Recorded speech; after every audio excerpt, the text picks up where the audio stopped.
Hey everybody, before the video starts, I just want to make a quick clarification here. My webcam will not work with my new microphone. I have no idea why, but I was forced to use the microphone array that's built into the laptop in order to record this. Also, another thing I don't know why, but the sound goes kind of crazy towards the beginning. It's going to sound really loopy, and I'm going to sound like I've been inhaling sulfur hexafluoride when my voice gets all deep. And I realize only about 10 people that watch Mythbusters knows what that is. But, the sound's going to go all wonky, but it'll stabilize after a few minutes, and that's because I couldn't use my new microphone. But let's just get started with the video, shall we? Greetings, YouTube! This is Toy Customizer Wake Angel 2001. Today. This is because I want to talk to you about my past, specifically the year 1994. I was 9 years old at the time. I know a lot of my fans who watch my channel are significantly younger than me and don't remember the year 1994, but don't worry because I'm going to catch you up. I think I want to let you know that one of the most popular TV shows for kids at the time was the Mighty Morphin Power Rangers. That was the first Power Ranger series to come to America. It was hugely popular. Kids played Power Ranger games in the schoolyards. Everybody wanted to collect the Power Rangers toys. The Dragon Zord was the holy grail of most kids' toy collections, and everybody just went nuts for Power Rangers. For me, it wasn't so much. I did like Power Rangers, but I really was kind of lukewarm on all the merchandising. I didn't really want the toys from it, and I don't know, maybe it's because I didn't have any siblings, but I just really wasn't. I mean, don't get me wrong, I did like it. I did. I watched every episode for a long time, but I just wasn't as devoted to it as most of the other kids were. An example: Saturday morning. Everybody would watch the new Power Ranger episode when it would come out Saturday morning, except for me, and maybe 2 or 3 other kids in my class, because I watched the Sonic the Hedgehog cartoon, the Saturday morning one.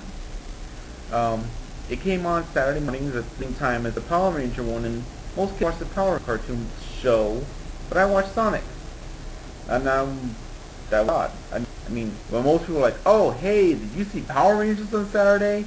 My response would be, I can see Power Rangers when I get home from school every day. On Saturday, I watch Sonic. Duh. I don't know. Maybe I was like some kind of weird larval hipster back when I was 9. I didn't really care for things that were popular. I just liked the things that I liked. Although I guess that really wouldn't make me a hipster, because hipsters only like things ironically, and I like things genuinely. But I digress. It's kind of funny. Because of the popularity of the Power Rangers TV show, the Sonic cartoon never got very good ratings, so it was canceled after its 2nd season. And because it never got its 3rd season, it never came to a satisfying end. But then you think, if the cartoon had come to a satisfying end, then the comic book, which was based on the cartoon, probably wouldn't have gotten so popular. I mean, it probably would have been canceled after 40 issues instead of being the 19-plus year running 230 some odd issue monolith that it is today, which is, yes, the longest running licensed comic book in comic book history. And if the Sonic comic hadn't been running for so many years, then I wouldn't have.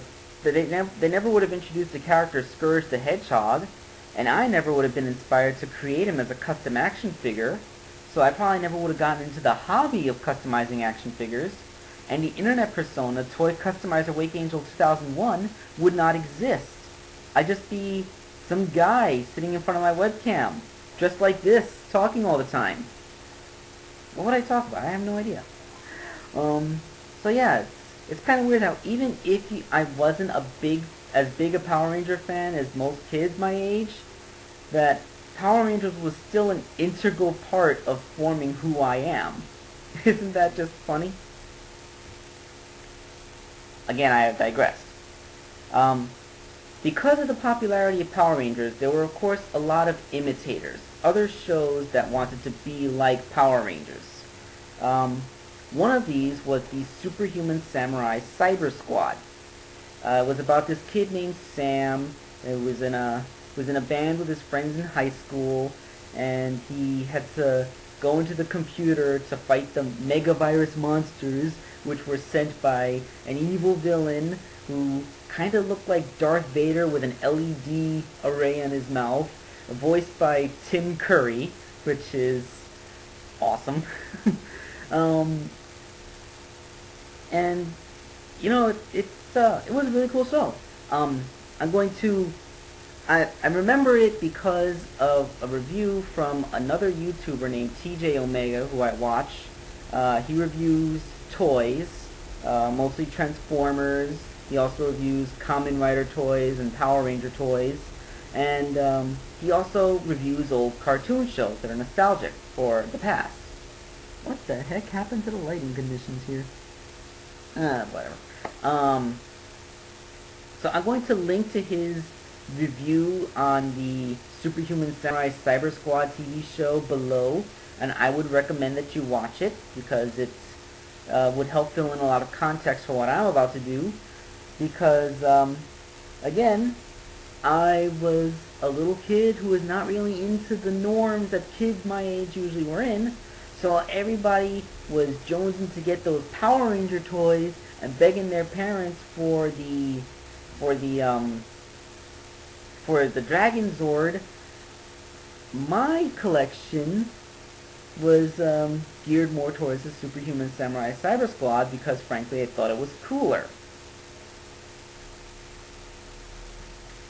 And indeed, I know I'm probably going to get a lot of fanboys start arguing in the comments, but in my future videos, I'm going to be doing a review of Servo and my other Superhuman Samurai Cyber Squad toys.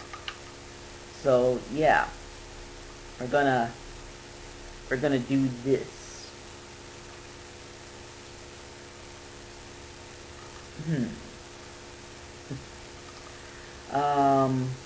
Let's see, Superhuman Samurai Cyber Squad.